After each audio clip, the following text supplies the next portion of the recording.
दुल्हन के अपने कमरे में घुसने के साथ ही वह पागलों की तरह चिल्लाने लगी, क्योंकि उसका दूल्हा एक आधा मानव और आधा सांप राक्षस में बदल गया था। वह इतनी डरी हुई थी कि सांस भी नहीं ले पा रही थी। सांप तुरंत उसके करीब आने के लिए अपनी पूंछ तक पहुंच गया। वह इतनी डर गई थी कि उसने अपने हाथ से दूध गिरा दिया और पागलों की तरह बाहर भाग गई। तब सास ने उसे दरवाजे के बाहर ही रोक लिया। महिला इतनी डरी हुई थी कि सास से उसे जाने देने की भीख मांगती रही। अपने बेटे के लिए दुल्हन को पाना इतना आसान नहीं था, इसलिए सास उसे कैसे जाने दे सकती थी।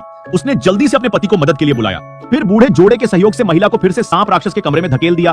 कोई फर्क नहीं पड़ता कि वह कितनी रोई और भीख मांगी। जब वह कमरे में आई तब उसने पाया कि राक्षस पति कमरे में नहीं था, वह केवल कोने में बैठकर रोती रही। तब सांप राक्षस को उसके रोने की आवाज सुनाई दी। तब वह बदसूरत मानव सांप अपने बिल से बाहर निकलकर महिला के पास आया। वह उसे आराम करने के लिए बिस्तर पर ले जाने वाला था। तब महिला जाग गई और जोर से चिल्लाई। वह जल्दी से कमरे में छिप गई। तब महिला ने एक लकड़ी का बक्सा उठाया और उसे सांप राक्षस पर तोड़ दिया, जिससे राक्षस की जीभ कांप रही थी। उस समय महिला ने गलती से लोहे का दरवाजा खोल दिया। वह जल्दी से अंदर छिप गई और दरवाजा बंद कर दिया। गुस्साए सांप राक्षस कमरे के चारों ओर, वह अभी भी एक बड़ी लड़की है और वह बैठकर इंतजार नहीं कर सकती थी। तब वह कमरे में कुछ ढूंढने लगी। सौभाग्य से उसे एक लकड़ी की लोहे की छड़ी मिली। वह खिड़की के पास आई और लकड़ी के लोहे की खिड़की खोलकर बाहर निकल गई। लेकिन 3 दिन और 4 रातों के बाद सांप राक्षस अभी भी उसका पीछा कर रहा था। जब सांप राक्षस उसके पीछे था, तब वह मौके पर अपने पिता के घर पहुंच गई। उसने अपने पिता को जोर से बताया कि उसका पति सांप राक्षस है, वह उसका पीछा कर रहा है। सबने आसमान की ओर देखा। उन्हें सांप राक्षस जैसा कुछ नहीं मिला। सांप राक्षस को फिर से अपने घर जाना पड़ा। रात को उसकी माँ खाना लेकर आई, लेकिन सांप गुस्से से उठने लगा। उन्होंने 30 पत्नियों से शादी की, उसकी 31वीं पत्नी भी उसे छोड़कर भाग गई थी। इसलिए नाराज सांप राक्षस अभी भी नाराज था।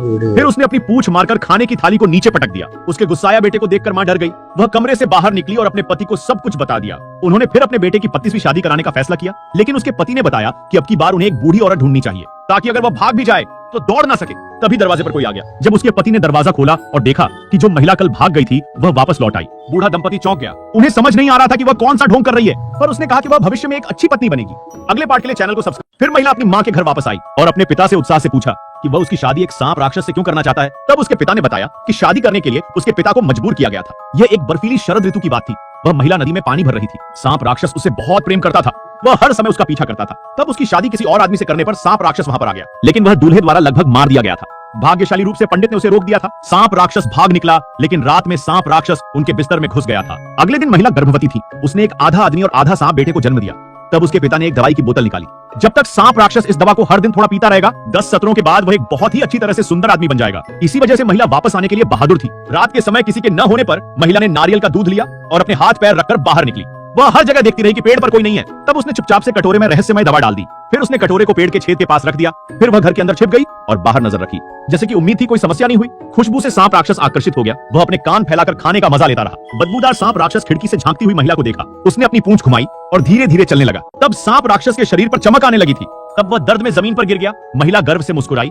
फिर वह कमरे का दरवाजा खोलने के लिए भागी। दरवाजा खोलकर महिला फिर कमरे में वापस चली आई। जब महिला ने मुड़कर देखा, तब उसने अपने पति का एक अलग रूप देखा। जो आदमी अभी कुछ देर पहले 500 मीटर लंबा बदबूदार सांप था और उसके सिर पर एक बड़ा कप था, अब वह एक खूबसूरत आदमी में बदल गया था। यह महिला की दी गई दवा का असर था। महिला अपने पति को उसके असली रूप में पाकर बहुत खुश थी। अगले दिन जब महिला अपने कमरे से बाहर निकली, तभी उसके सास ससुर सामने आ गए। महिला जो खूबसूरत और बेहतरीन लग रही थी, उसे लगा कि सब कुछ बेहद अजीब है और वह धीमी आवाज में बोली, कोई ऐसी बात है जो मुझे बताया नहीं जा सके। तब सास ने उसे सांप मॉन्स्टर को खाना भेजने को कहा। महिला घबराते हुए कमरे में चली गई, क्योंकि दवा का असर सांप राक्षस पर खत्म हो चुका था। इसीलिए वह वापस अपने सांप राक्षस के रूप में आ गया था। जैसे ही महिला ने कमरे में प्रवेश किया, सांप राक्षस ने महिला को अपनी पूंछ से उलझा लिया।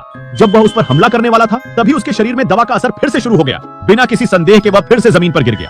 रात में सांप राक्षस ने फिर से औषधीय पानी वाले खाने का स्वाद लिया। तब वह फिर से एक सुंदर आदमी बन गया। अगले पार्ट के लिए चैनल को सब्सक्राइब कर